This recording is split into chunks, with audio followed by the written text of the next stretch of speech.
Okay, it's 12:30, so let me move our share. So this is where we are. We're still talking about personality, but we're going to get into psychopathology by Thursday. Thursday sometime we'll move into psychopathology. And the final test number 5 is over now, but final test is test number 6, which is due on December 7th. And that test includes 3 units, not 2, like every other test is taken. I've had 15 from one and 15 from another and 15 from one and 15 from another. Now it's going to be 10, 10, and 10 for 30 questions on the final test. And they will be the P's, personality, psychopathology, and psychotherapy. All 3 of those will be on the 6th test. The final exam will cover all of them, including social psychology, which will, all the questions for social psychology, they won't be on a normal test. They'll be on the final exam. Does that make sense to everybody? Okay, I'm seeing yeses. So are there any questions about anything about the quizzes, tests, how the classes run, what I've been saying, anything at all? Norman's no questions, no. Ava's no questions. Xander, no questions. Okay, so we're doing good then. I'm seeing lots of no's. Okay, then we'll get back to personality, where we were last time.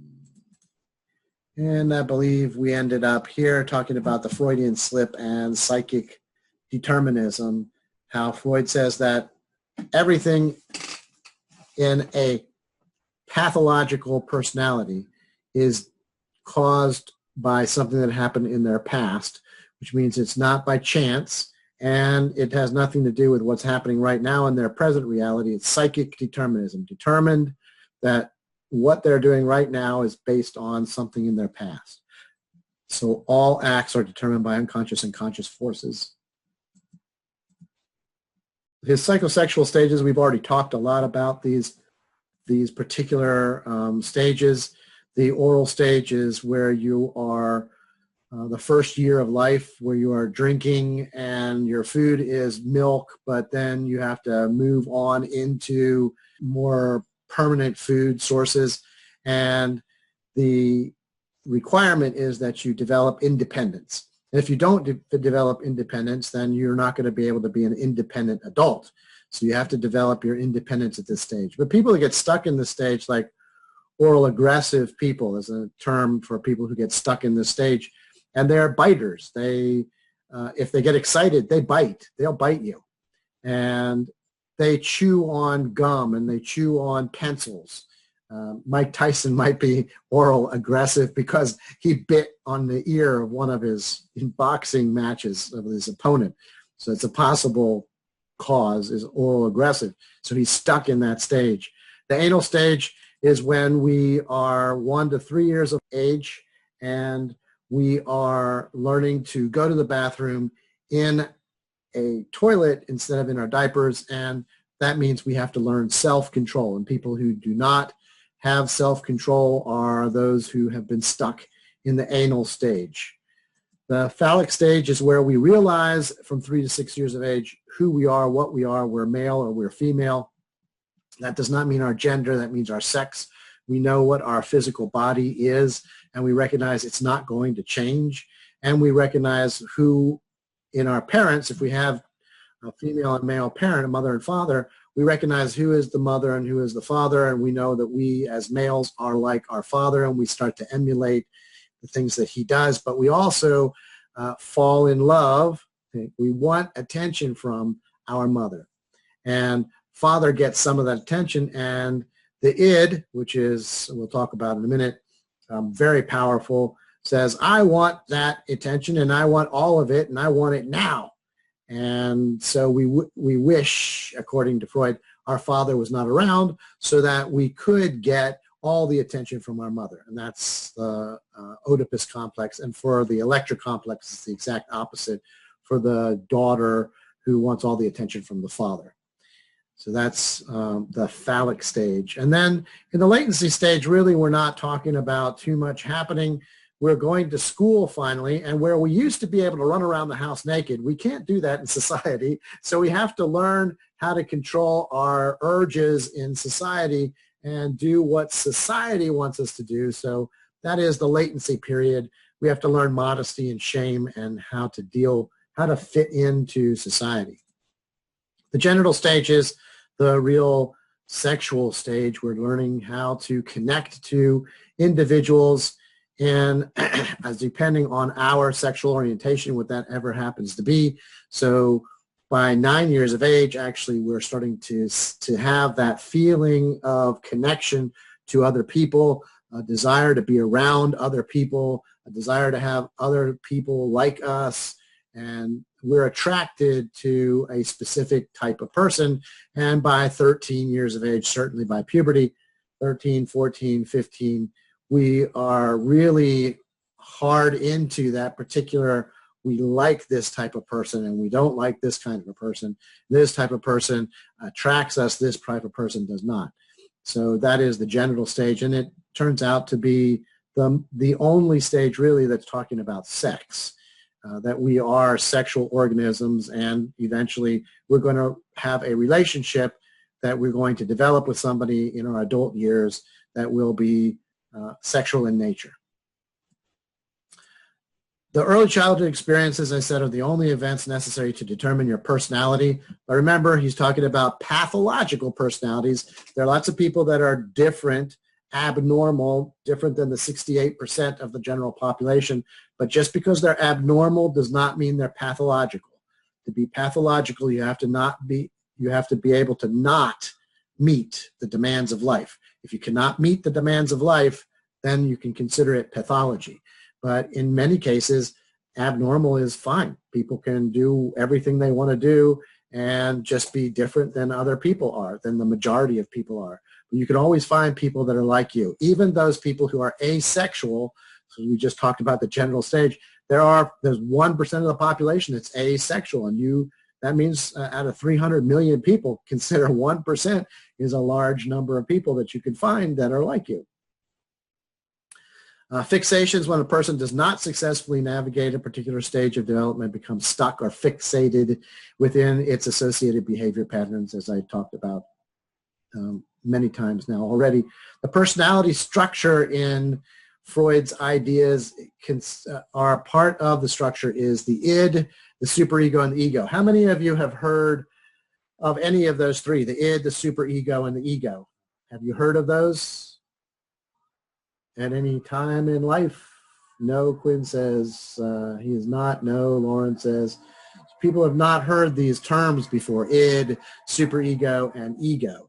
So let me talk about them. Most people have heard something about the ego, but let's talk about the id first. The id, you are born with an id. Every single person on earth is born with an id. Now, I'm going to say 100% is probably a bad idea, but because we all have a spectrum, so there are probably people who are not born with an id, but the majority of us, a large majority of us, have an id. The id is our desire to please ourselves, our hedonic capacity. We want it, and we want it now. Wentworth, if y'all have seen the commercial, the Wentworth commercials, J.G. Wentworth, it's your money, get it now. And that's just directly accessing the id. That's trying to get everybody who has money out there sitting in some account that they can't get to, J.G. Wentworth will get it for you. And you want it now because it's your money. And all infants are like this. Infants want their food when they're hungry. They don't care what you're doing. I don't care what you're doing, Mom. I want it now. I'm hungry. I need my diaper changed now. I don't want it changed in a minute or 2 minutes. Change it now.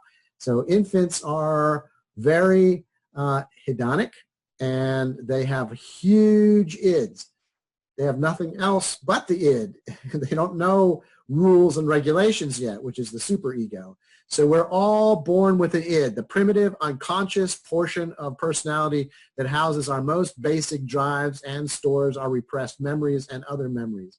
The id is the cause of all hedonistic activity, and it is present at birth. The superego is different, because the superego is not, we're not born with a superego. We develop a superego based on our religion, our culture, our society, our parents. So the superego is our rules, the values, the morals that we have. So the mind storehouse of values, moral attitudes learned from parents and society, same as the common sense of conscience, the conscience, the Jiminy Cricket on your shoulder if you've seen Pinocchio. The superego contains the ego ideal, meaning I have all these rules. The superego has a whole set of rules, and every single rule is exactly the same amount of requirement. You have to meet this rule. There's no question about whether you have to meet the rule or not. It's not a hierarchy of the best rules and the worst rules. Every rule has to be met. And the ego ideal is the person who can meet every single one of those rules. How many of you have been told you're not allowed to lie? No lying. Don't lie. Come on. Yeah. Everybody has been told don't lie, right? And yet we do. We have little white lies. We have half-truths that we don't tell the other side of the truth, right? Which is still a lie, right? Just to get our way, we only tell the half-truth. So I remember the exact moment when I learned that I could lie. It was I was 10 years old, and I was at a school in the suburbs of Philadelphia, and we lived in inner city Philadelphia. We were supposed to be going to a school that was only 2 blocks away from our house. I could have walked to that school, but my mom drove us to the suburbs because that's where my grandmother lived, and so we used our grandmother's address to get into that school. I never even considered the fact that my mom had lied about that, but they were not living there. We were living in inner city Philadelphia. So I was in an accident at school. I hurt myself. And as the nurse is cleaning my wounds, she asked, the bus can't get me. I've got to get home. I can't stay at school, so I've got to go home. And she wants to know, where do I live?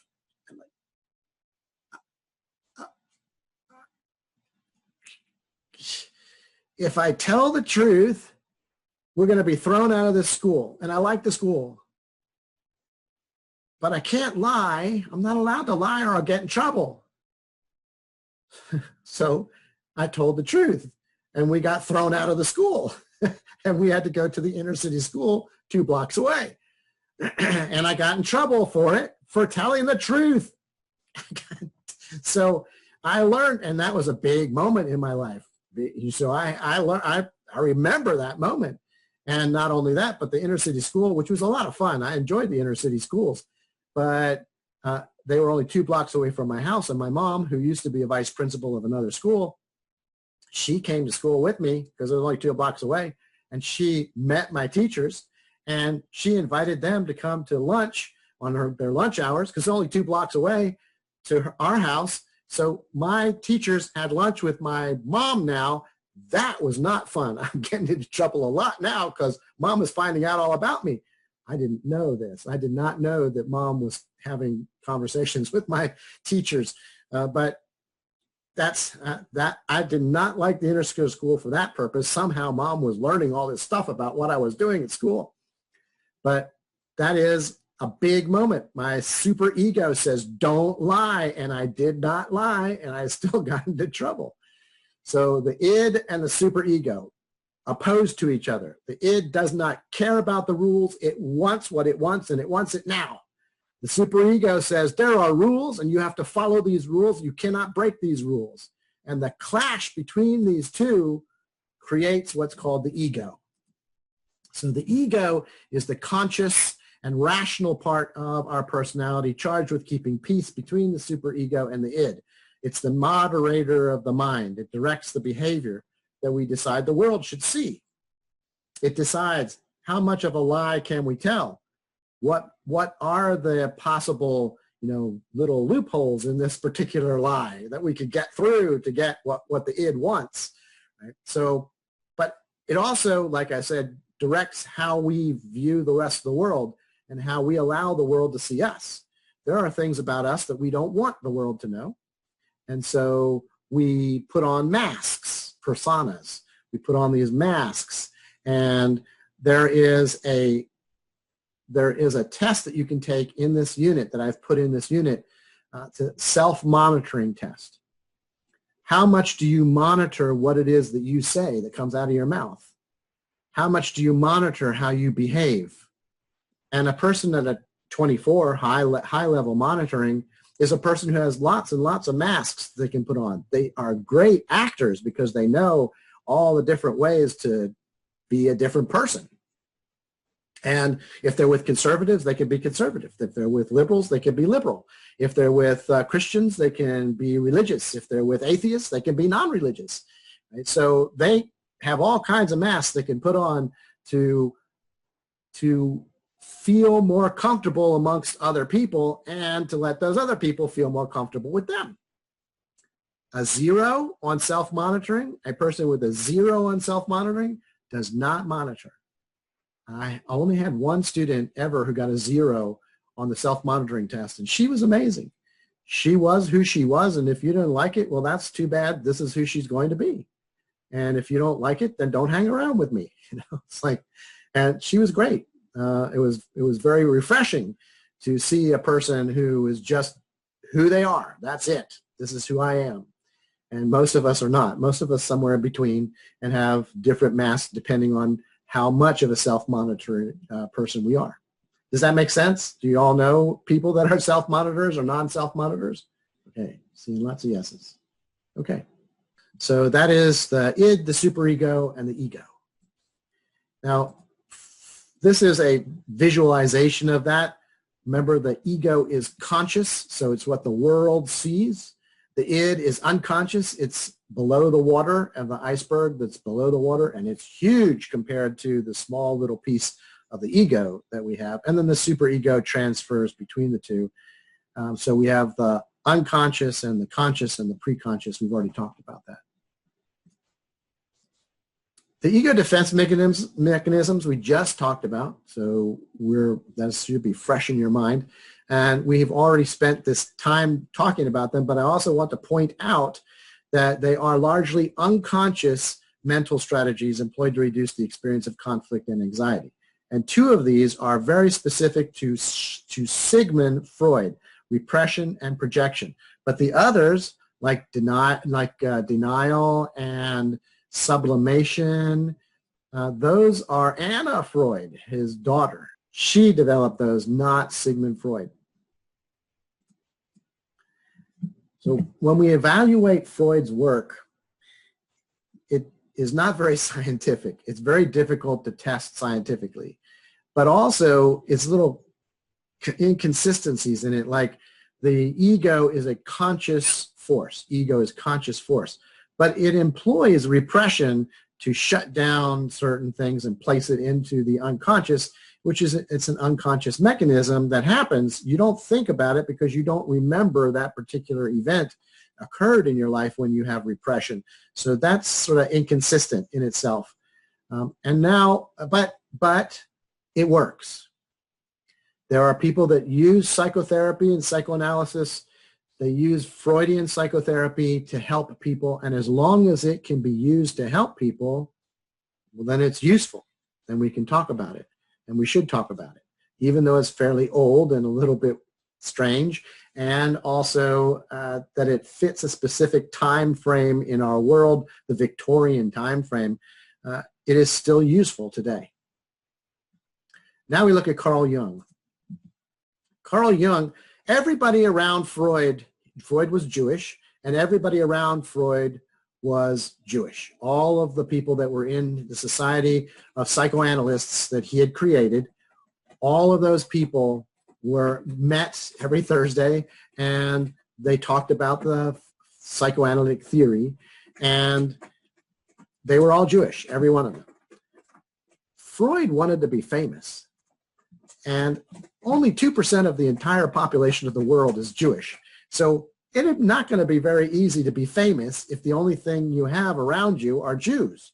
You've got to get other people to talk about your theory and accept your theory. It was starting to be called that Jewish thing, psychoanalysis, that Jewish thing instead of psychoanalysis. And Carl Jung heard about it and read about it, and he was kind of interested in it. And he sent a letter to Freud, and he said, you know, I'm kind of interested in this, but I'm a Christian, and so I'm not sure if I'm, come on in, come on in. And Freud's like, yes, this is the person I need. And Adler was sitting on his right-hand side. Adler was his second-hand man, and Adler just got pushed right out, and Carl Jung got sat right down next to him, and he is now the number 2 man.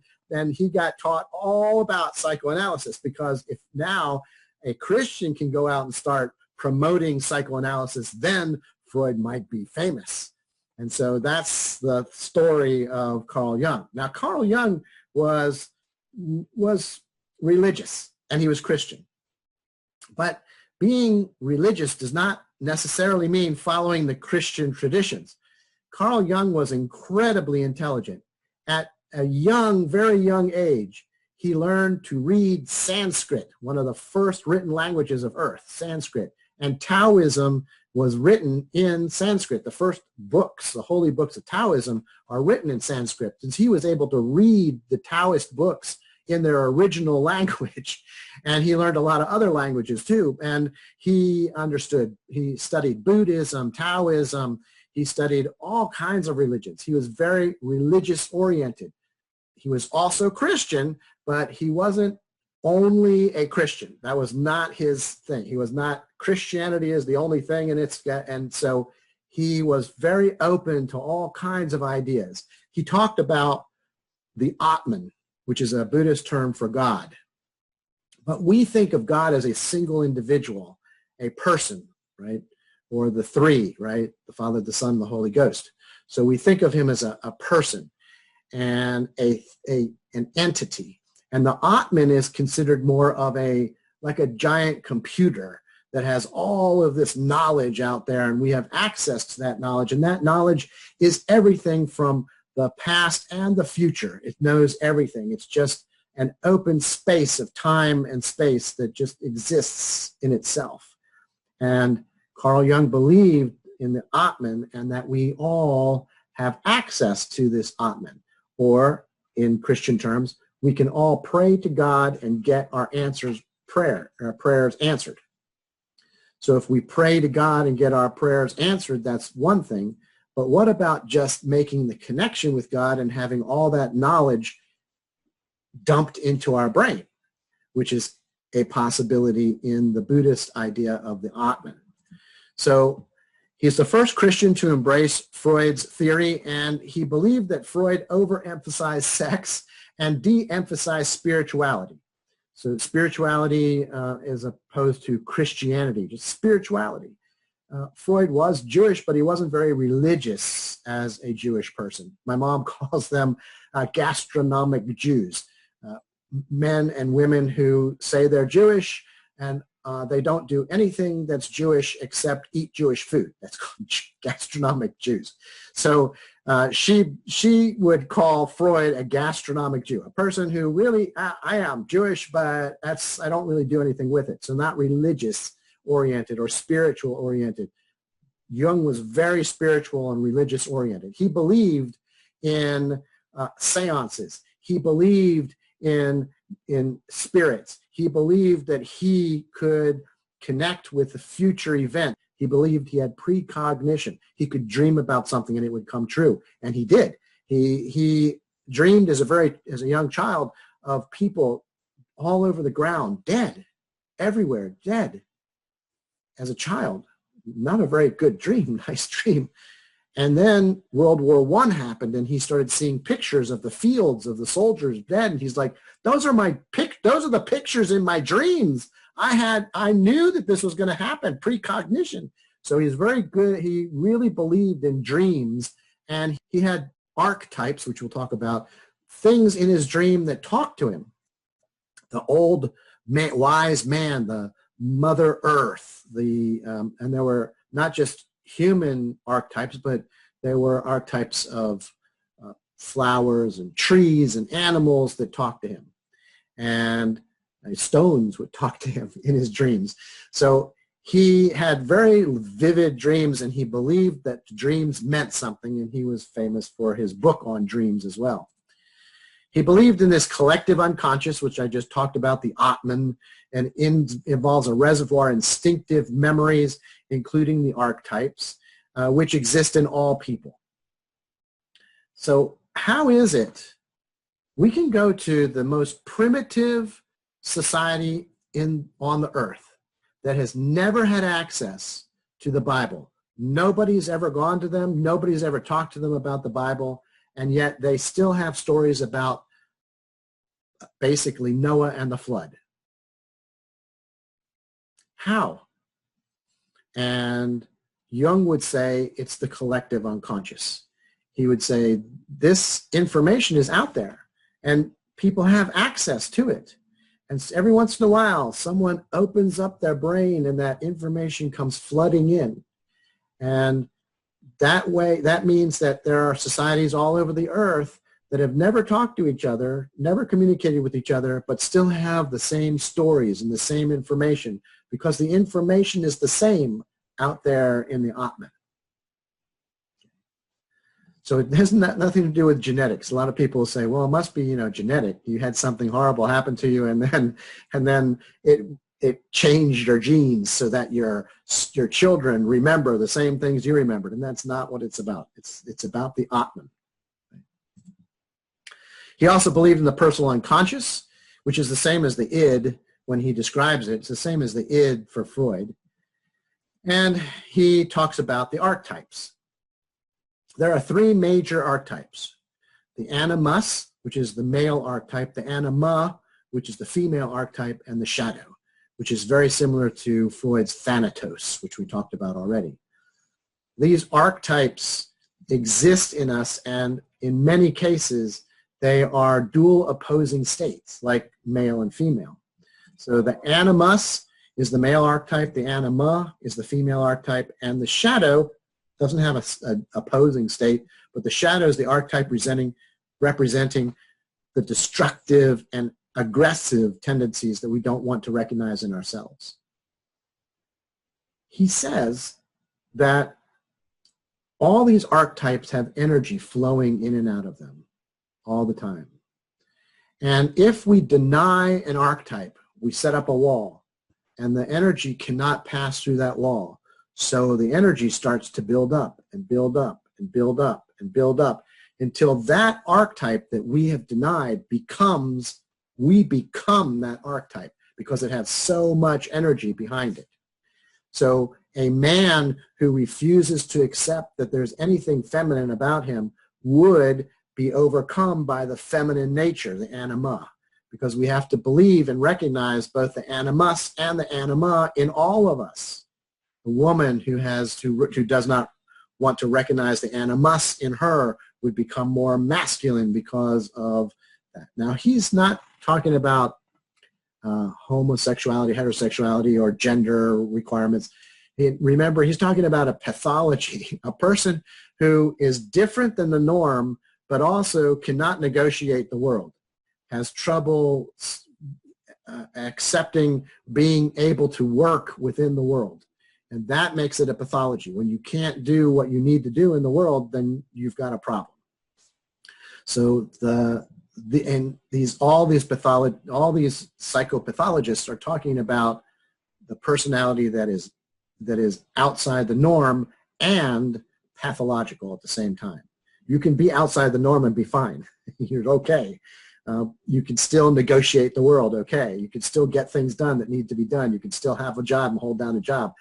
When you get a pathological problem, you can't do those things. And that's what makes it a pathology. We'll talk about that in the pathology section. So the principles of opposites for Carl Jung portrays each personality as a balance between opposing pairs of unconscious tendencies. The introversion and extroversion is one of the first to talk about the difference between introversion and extroversion, and the fact that it's a spectrum. You are somewhere on the spectrum of introversion and extroversion. And few people, according to him, are in perfect balance, and that's okay. It's fine. And as long as it doesn't interfere with you getting your work done, your life lived. And so we're not in balance between shadow and anima and animus and introversion and extroversion. But that's our goal, is to try to. Even the people who have good personalities, not pathological personalities, should try to balance out these things in their life, to recognize that you are both, and you have both types of archetypes in you. Horney, we'll talk about, Adler and Erickson, they're also considered psychoanalysts, post-Freudians, and they put greater emphasis on the ego functioning than Freud did, and greater importance than Freud did on social factors of what's happening right now in your life. What's happening right now in your life? And of course, right now in our life, we have some anxiety in our life, and that leads me right into Karen Horney. Karen Horney is an interesting person. She got her medical degree. She was a doctor, and the people that they were like, why did you waste your time getting a medical degree? You took a seat away from a man that could have been a doctor, and you're a doctor instead. And what if women are supposed to stay home and take care of the children in the house? That's not me talking. That's them in those days talking. They were not very friendly toward women who had brains and could do things that men could also do. And so she's the first female voice in the psychodynamic world. And they didn't like her very much. She wrote books, and one of the books she wrote was a self-help book. What does that mean? You know, it means I can buy this book, and I can read the book, and it helps me to understand myself, so I don't have to go to a psychologist or a psychiatrist or a psychoanalyst, which means this book is taking money out of the pockets of all the other psychodynamic people out there doing psychoanalysis. They do not like her. They do not like her. And one of her big ideas is angst. How many of you have heard of the word angst? Angst. Yes, yes. So I'm seeing some yeses. That's great. My last class had no idea what angst was. Angst, actually, you all do know what angst is. I'm seeing lots of yeses. That's great. Angst is just a short version of the word anxiety. Angst, anxiety. And so she's talking about the fact that every single person in the world is built with anxiety in us. Anxiety is the #1 psychological pathology, the #1 psychological pathology in the world.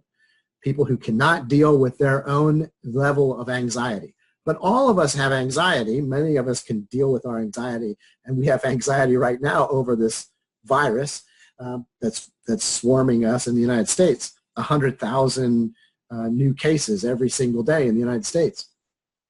But this anxiety can get out of control and become a pathology. And there are lots of people who have a pathology because of anxiety. It's the #1 pathology, anxiety.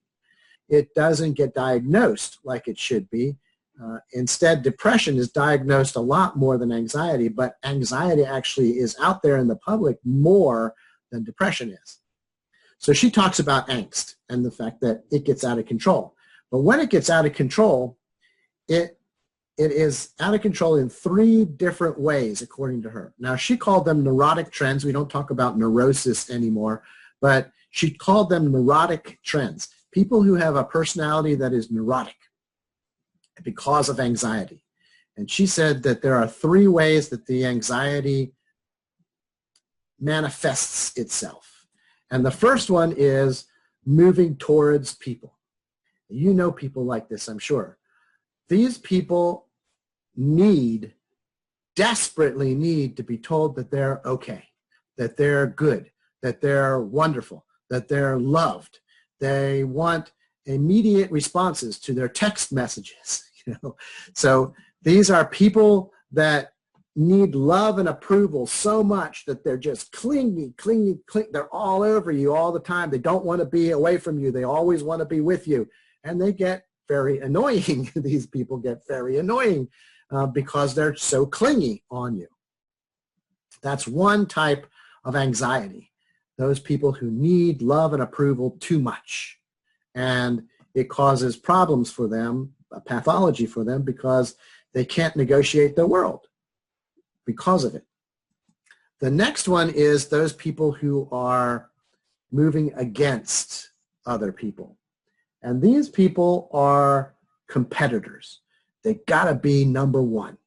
And in order to be number one, nobody else can be.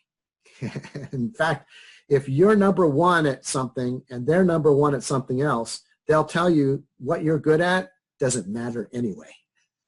What they're good at matters. What you're good at, yeah, nobody cares about that. So moving against people with high competitions, they climb the corporate ladder. What does that mean? Climbing the corporate ladder means you start in the mailroom, and then you move up from the mailroom to have your own office, and then you move from there to become a manager, and from there you become a vice president, and then a president, and then CEO of the company, right? So you're moving up the corporate ladder. And lots of people move up the corporate ladder. I was at the vice president level in a corporation for a long time, and I just moved up slowly in that corporation. But there are people who are so anxious about it, they've got to get to the top, that they are pulling people off the ladder as they go up the ladder, and they're kicking people down below to keep them from getting above them, and they are competitors. They're big competitors. And when they get to the top finally, there's nobody up there that likes them because they have hurt everybody below them to get to the top. And these are moving against people. That is a pathology, an anxiety about you've got to be number one. And then there are people who move away from other people, according to Horney, and these people don't like themselves. There's something about them that they don't want the world to know. I am not happy with myself. My ego is under attack all the time. I'm not happy with myself, and I don't want people to know what's wrong with me. Now, there may not be anything wrong with them, but they think that there's something wrong with them, and so they stay away from people because to protect themselves, nobody can know about me. This is not hermits. It could be a hermit, but hermits not necessarily upset with themselves. They just prefer to be alone. But these people are neurotically anxious about something wrong with them, and so to protect themselves, they stay away from people. Does that make sense? Do you understand these three different types of anxiety that Karen Horney talks about? So I'm seeing lots of yeses. It makes sense to you. Okay, I explained it well. That's the end of the psychoanalysts. Now we move into humanistic psychology and their theories. When humanism started, when Abraham Maslow started the idea of humanism, there were only two types of psychologists. There were the psychoanalysts, Freudian types, and the behaviorists. That was it. And he was like, no, they're both interested in what's wrong with people or how to make people behave specific ways. But in a psychoanalysis, when you're interested in all of the pathologies of people, how do you know it's a pathology? Just because the person can't negotiate the world, you call it a pathology. It's bad. But when you say bad, what are you comparing it to? Where is the proof of the fact that there are people out there that aren't pathological? How many people have been studied that aren't pathological? And Abraham Maslow is like, let's study the healthy people to find out what makes them healthy. So that's what Abraham Maslow is considered the third force in psychology. His theory is called the third force in psychology because it opposed the Freudian and behaviorist views. And he studies healthy people rather than sick people, because if you have something that's opposing like that, something that's, when you say something is bad or not good or pathological, then what's healthy? What does that mean, healthy? The Bible says God created the earth and it was good. What does that mean? Then there must be some places he created that were bad in order to compare the two and say this is good, this is bad. And when he created man, he said, this is good. So what was he creating before that that was bad, that he compared it to? So in the Jewish tradition, there are other planets out there somewhere that were not as good as the earth was, and other creatures out there that are not as good as humans are. So you have to be able to have that dual opposing state. When you say good, what does that mean? Opposed to what? Right? So Carl Rogers, Abraham Maslow talked about the getting to the top of his pyramid, right? And I showed you the other day that the pyramid I had was cut off because there's another section of it that is added to by Carl Rogers. Carl Rogers talked about the fully functioning person. And these theorists, humanistic theorists, are very optimistic about human beings. We are wonderful creatures, and if we just leave the human beings alone, that they will turn out to be wonderful creatures. But society, religion, rules, morals, ethics, they all destroy us in some way, shape, or form. And we'll talk about that when we talk about Carl Rogers in just a minute. So there are other psychologists think that humanists are way too optimistic. So Abraham Maslow talks about self-actualization, the pyramid of needs, and is a lifelong process where one attempts to achieve their potential, whatever your potential is. And these people that can reach the top, the self-actualizing personalities, are healthy individuals who have met all their basic needs, all their security needs, all their attachment needs. They've moved up the pyramid up to self-actualization. And so they're at the top at self-actualization. And they're free, according to him, to pursue an interest in higher ideals, such as truth and justice and beauty. He said that only 10% of the population ever gets self-actualized. The rest of us will never get self-actualized, only 10%. And then he went to study people who were self-actualized. And so he went to his friends and he gave them tests. And all of his friends, every one of them, was self-actualized. I'm sorry.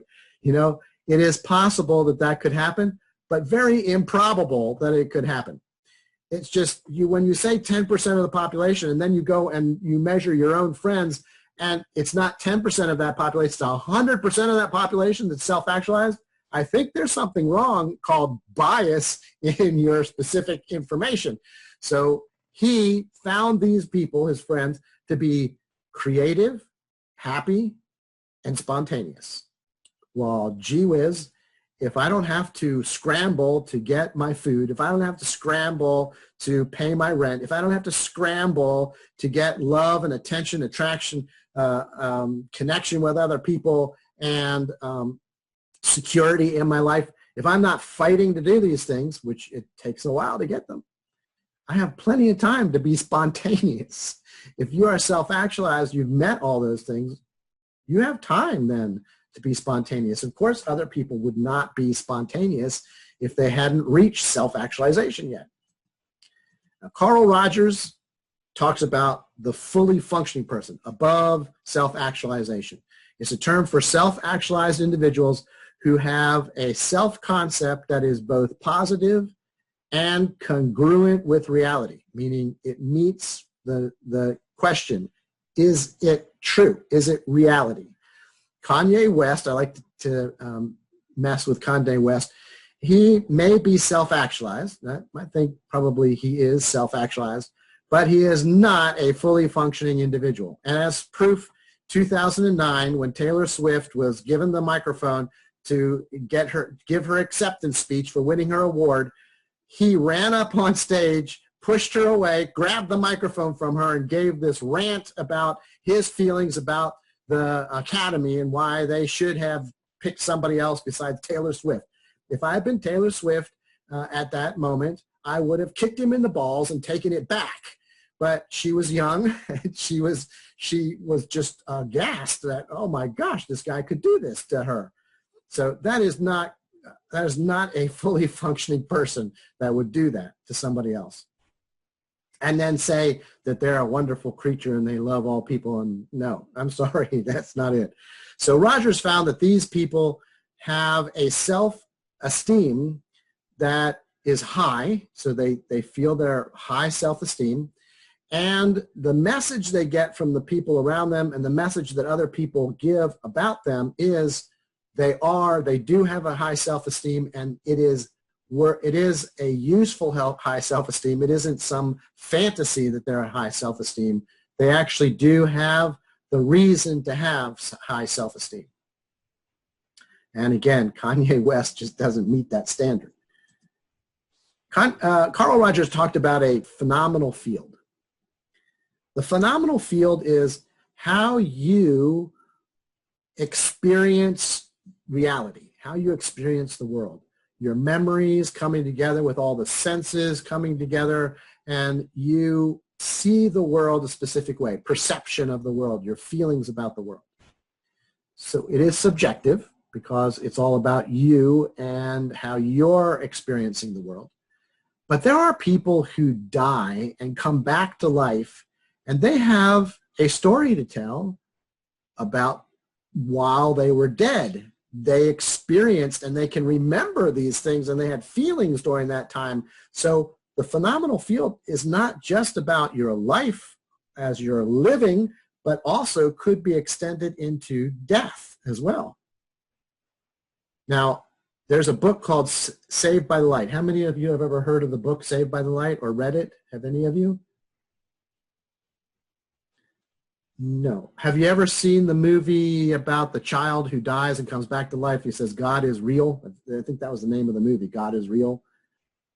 Some of you have seen that movie. Okay. This is very similar. This is a true story about a man who was struck by lightning and died and then came back. He was dead for a long time too,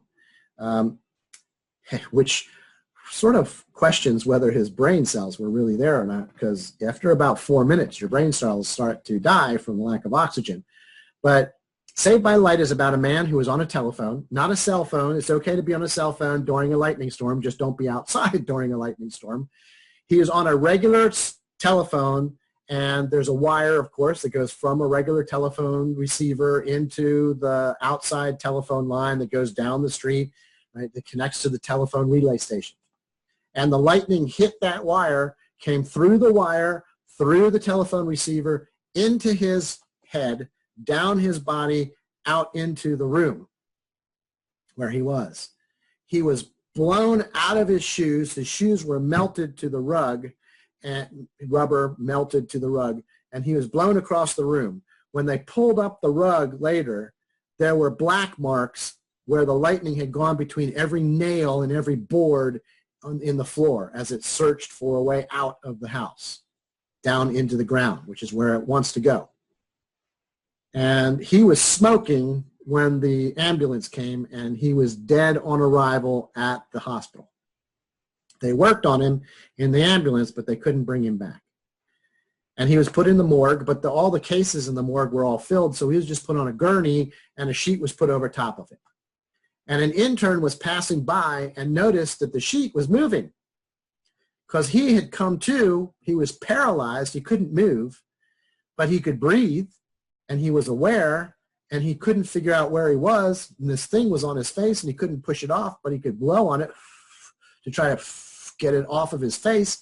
And so that's what the intern saw. They rushed him up into the ICU, and they stabilized him in the ICU. And he has a story to tell about the time while he was dead. And this is the first part of this book, Saved by the Light. It's a very Christian-oriented book, but it's a wonderful book to read if you've got a chance to read it. Or see the movie. I believe there's a movie out there, Saved by the Light. It's like a B-rated movie, and it's not a very well-done movie, more like a documentary than a movie, but it's out there.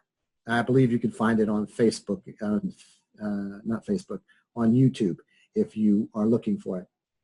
Saved by the Light by Dan and Brinkley. He says, have any of you heard the story or the saying, when you die, your life flashes before your eyes? Have you heard that saying? Have you heard that saying? Yes, a lot of you have heard that saying. That's exactly what happened to him. His life flashed before his eyes as he died, or while he was dead. And it was not what you expect. it wasn't, as he says, he was seeing his life, but he was feeling not his own feelings, but the feelings of those people and those animals that he connected with. So if he created a feeling of love and admiration and joy in another person, he felt the admiration, the joy, and the commitment from that other person. If he created anger, he would feel the anger. If he created pain and suffering, he felt the pain and suffering, not only of people, but of dogs and other animals too. If he kicked a dog, he felt the fear and the anguish of that animal. And if he loved on an animal, he felt the love that he created in that animal. This is karma. I mean, this is the definition of karma. He is feeling and experiencing everything he created in the world. And I love this book for that purpose.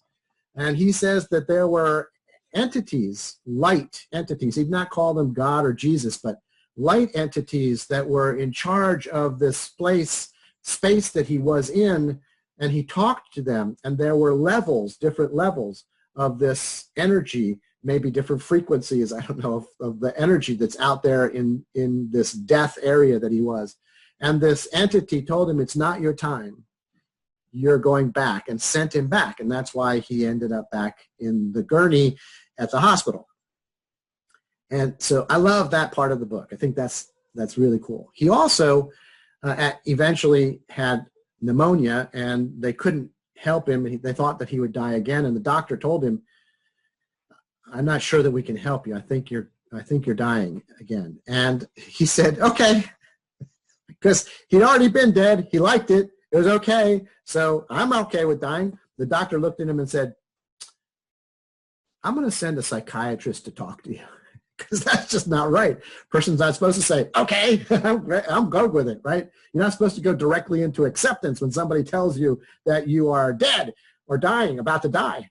Now, he did. He died a second time, and they brought him back again. This time, this is where the story gets really weird.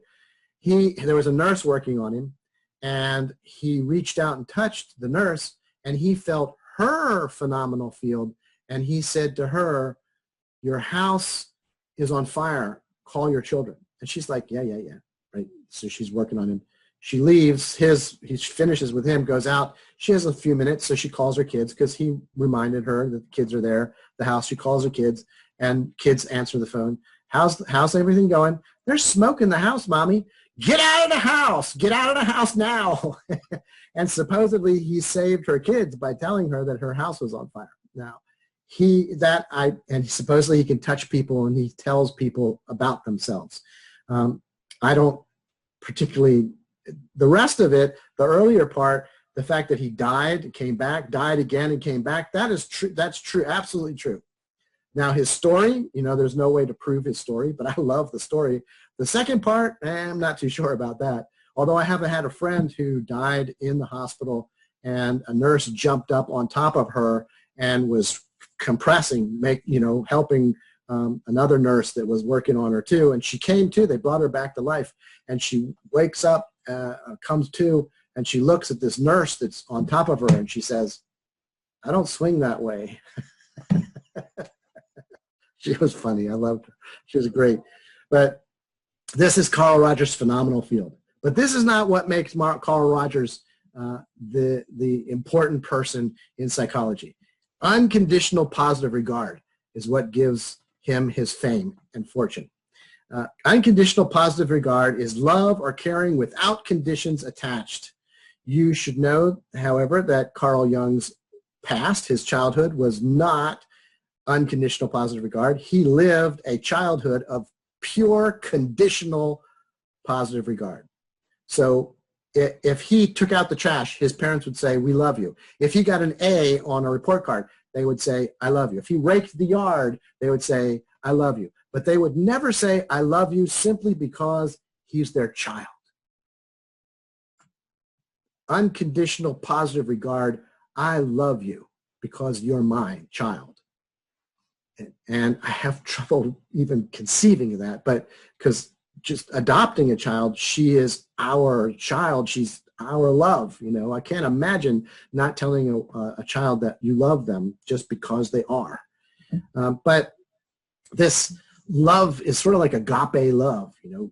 I don't care who you are. And this is part of therapy. You walk into therapy and there's no judgments about you.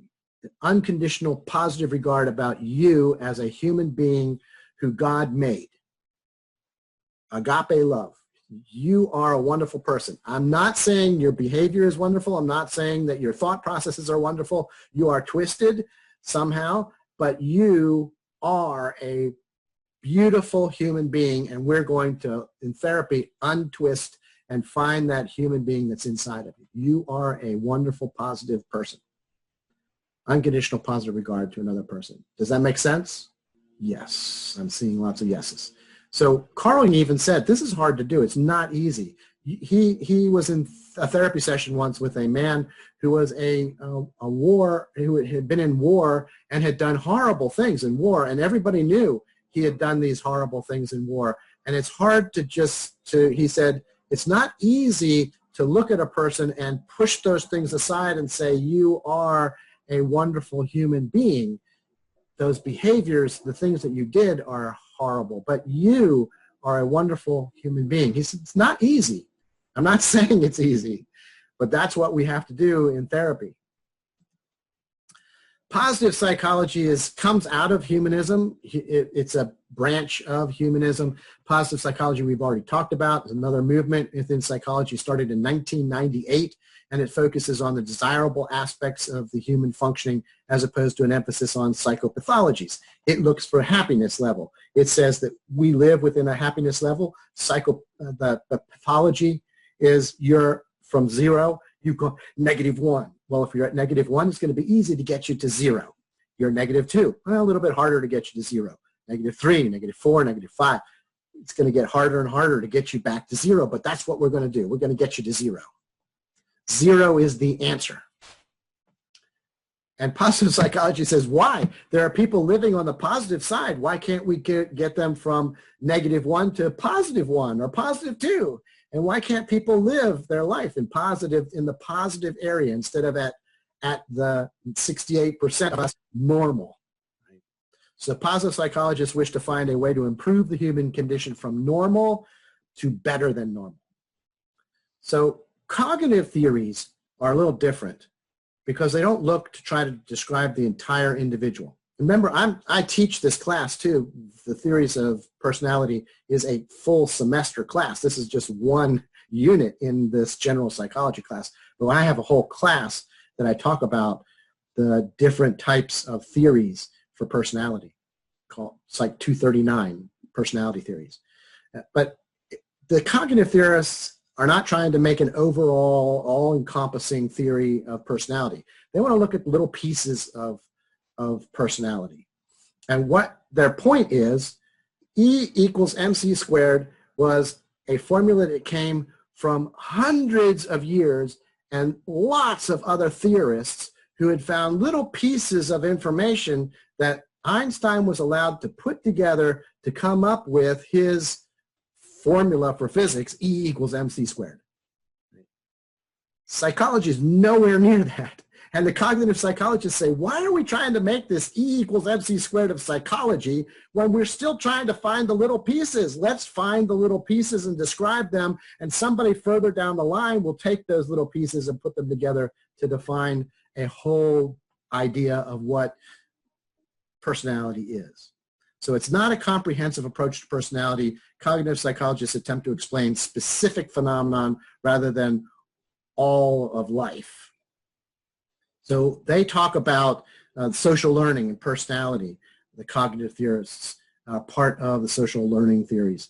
The interactions of cognition and the environment and behavior, which we can call reciprocal determinism, and observational learning, which we've talked about also.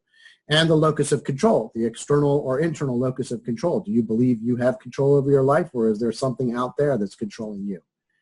So cognitive factors that affect us that they will look at our belief systems, our expectations about the world. We have reasonable expectations about how the world is going to work, our values, our intentions. Since we have a reasonable expectation of what's going to happen in the future, we can make intentions, we can make specific desires and fill out what we're going to do for the future.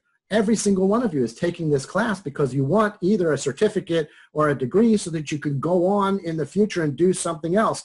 You understand that a certificate or a degree from a 2-year degree will get you further in life than no degree at all. Or if you're in a vocational field, the learning that you get from that vocational field will push you ahead and get you into a job much faster or better than just going to somebody and going, I want you to teach me how you do your job. And certainly there are people that do that, but having the piece of paper that says, I've been taught how to do this, gets you the jobs.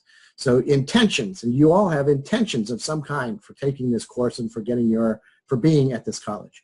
So the interpretation of our social roles as well, how we see other people and how we interpret where we fit into society. Our personal factors, emotional makeup is determined by our genetics, and environmental factors, social, political, cultural influences, and all of our memories, our past experiences as well, help to form our personality. Observational learning, we've talked about watching other people, seeing how they behave, and seeing the responses that happen because of how they behave, and then the consequences, we decide, I don't want to do that, or yeah, I'll do that, and that sets our personality up as well. Albert Bandura is the big man on the block for that one. Reciprocal determinism, processes in which a person, situation, environmental mutually influence each other. You have an idea. You think a specific way. The way you think then changes your behavior. Your behavior changes your environment. Your environment then, if it changes the way you think, which then changes your behavior, which changes, and it's always shown in a circle, and I don't like the circle. I don't think reciprocal determinism should be a circle. It's a spiral.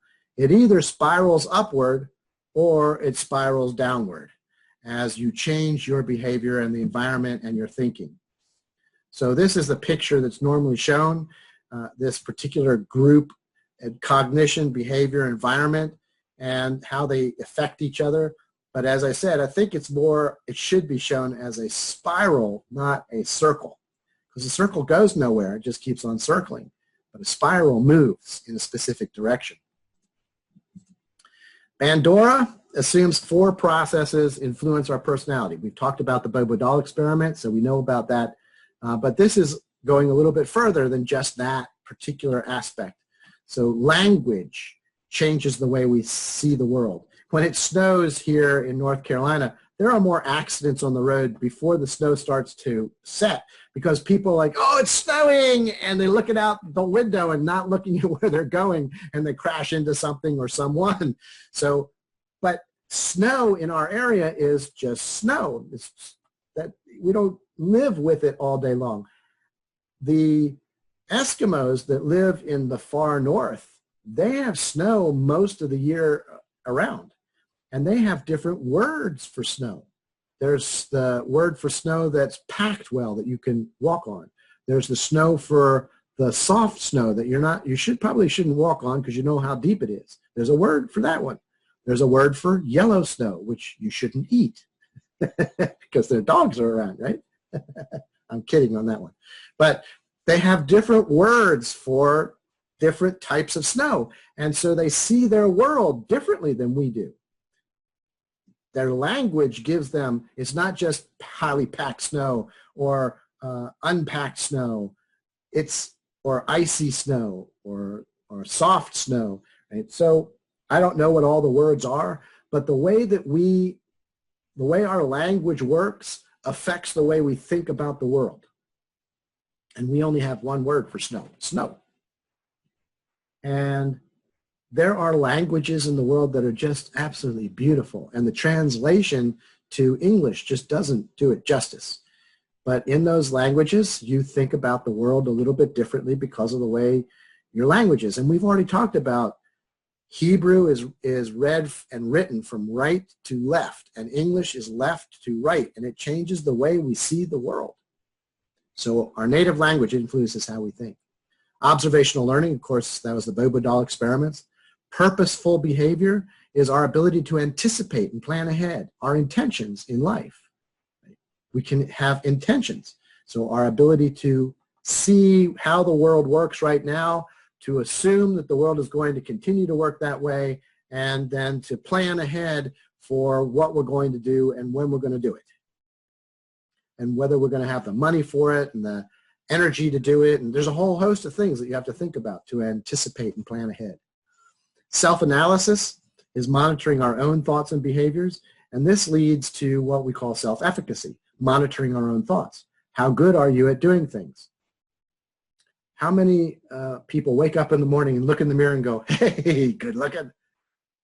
Almost nobody. Almost nobody. We go, oh my God.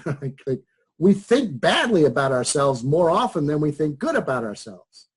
But people who have low self-efficacy, they don't believe that they can do things very well. When they do something and they fail at it, they'll never try it again because they didn't think that they could do it in the first place. They might not even try something because I don't think I can do that, so I'm not even going to try. And they don't learn from mistakes. Whereas a person who has high self-efficacy, it doesn't work the first time, well, that was weird. I wonder, let's try it again. And they'll try it again, and they'll try it again, and they'll learn what they did wrong to make it work right. And so their life changes. They have a completely different experience in life than the person who has low self-efficacy. And that creates a different type of personality. So self-efficacy is a big part of your personality. And of course, your locus of control. And we've already talked about the locus of control, an individual's sense of where his or her influences originate. An internal control is a belief that we have control over our situations and rewards and correlates to higher grades. And external is a belief in fate. I can't control anything. Something out there is going to make me do whatever it is that, and there's nothing I can do. Of course, this is part of culture as well, because in some cultures, that particular government agency like China, they're very controlling over their population. And so there's much more external belief in external control in China than here in the United States, where, hey, it's up to you to get things done. So when we evaluate cognitive psychology, people say it overlooks emotional inputs, early childhood influences, and motives. And I guess those are some things that you could be looking at, but they look at other aspects of life instead. And because they're not trying to make an overall all-encompassing theory, they don't need to think about that, because those are individual pieces that they might experiment with and research on later. They do exaggerate rational thought, just like the humanists say that we're just wonderful, optimistic about human beings. And the cognitive psychologists are much more rational oriented than we probably are. We're not very rational beings. And there is another that people say that it's too piecemeal, but that's exactly what they want to be. That's their reason, their raison d'etre. They're there specifically to look at the pieces of personality, not the whole thing as one big thing, as an overriding theory. And so those who want the overriding theory don't like the fact that cognitive psychologists are too piecemeal. There's a trend also in family systems theory. Personality is first influenced by your family and then by peer groups. And this is one of the reasons why parents should instill upon their children their values and morals at first as a young child. Make sure that they understand the rules and concepts. Build their super ego. Because when they get to high school, their peers are going to be more influential. And if they don't already have morals and ethics, then they're going to hang around people who have less or different morals and ethics than your family does, and they will start to influence your children. And if you have the morals and ethics already instilled in those children, then they will make friends with people who also have their morals and ethics already. So you won't have to worry about what peers they're hanging around with. Your children should respect you, not fear you, respect you. And respect and know the things that you want them to do, the morals and ethics, the rules and regulations. And if they do respect you, then all you have to do is say to them, oh, you disappointed me. that's a disappointment. And that will crush them if they respect you and want your respect, not fear, respect, and they'll change and make sure that they fix that behavior. So it's really easy to control your children if you've instilled in them the values and morals that you want from them and respect, so that you can say that just disappointed me. But you have to tell them when they're wonderful too. You have to let them know when, oh, that just makes me so happy. That was great. What you did was wonderful. Don't always point out the bad, point out the good too. And your culture makes a big difference. But here, right in the United States, we say that we're a melting pot, right? That all of us are working. This is the biggest lie in the United States. We are a society of different cultures. And the cultures are very specific, different cultures. Now, in your household, Latinx families are very family-oriented. And they will stay in their family much longer, connected to their family much longer than other Caucasians will. The U.S. is not overwhelmingly a white Anglo-Saxon Protestant society that's dominated by middle-class men anymore, misogynists who don't believe that women should be anything but stay-at-home moms. And this culture influences our personality. So those people who grew up in the 1950s, where the white Anglo-Saxon Protestant society was dominated by the men of that society, those people, and even the children of that particular era, they have a different mindset than the children that are growing up today that are being told, you can do it. You are whatever you want to be, man and woman. Now, there were some women who said, women should never be in the home and never take care of the children. That's not they should be out there working. That's wrong too. Whatever a woman wants to do should be allowed to do. Whatever a man wants to do, they should be allowed to do if they can do it. So cultural differences influence our personality as well. And of course, gender. We've talked about gender already. The differences among males and females has to be accepted. There's a definite difference between us. Males act very differently than females do. But remember, this is a spectrum as well. It's not just one box and another box that you fit into. There's 100 different boxes in between, and you might be extremely masculine and less masculine to all in between somewhere, or a little bit more feminine or very feminine, and that's okay. We don't fit into two different boxes as we used to think. So the gender influences very different between males and females. We've talked about the delay of gratification, the marshmallow experiments, and I talked about the good things that happen when a child can actually delay their gratification. And I talked a little bit about how there's a negative aspect to this if they do not delay their gratification. Well, here's the negatives for it. They are much more impulsively violent if they cannot control their gratification. If they are impulsive, right, they're much more violent. They have more eating disorders if they can't delay their gratification. They are more prone to drug abuse if they can't delay their gratification. They show higher sexual promiscuity in their teens if they can't delay their gratification.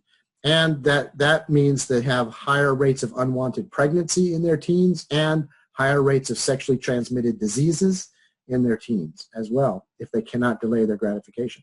So delay of gratification is a personality trait that sets up negative consequences or positive consequences into your adulthood. And then there's personality and temperament. And I think I'm going to stop there. I believe I stopped there on the last chapter, last group, yes, 45. And we're 1 minute over anyway, so it's perfect. So if you have anything to say to me, any questions, stay and talk to me. Otherwise, I'll see you on Thursday. Have a great day and stay healthy. Bye. Okay. You're all gone? Nope. Do you have anything you want to ask? No. All right. I'm going to end the session then. Bye.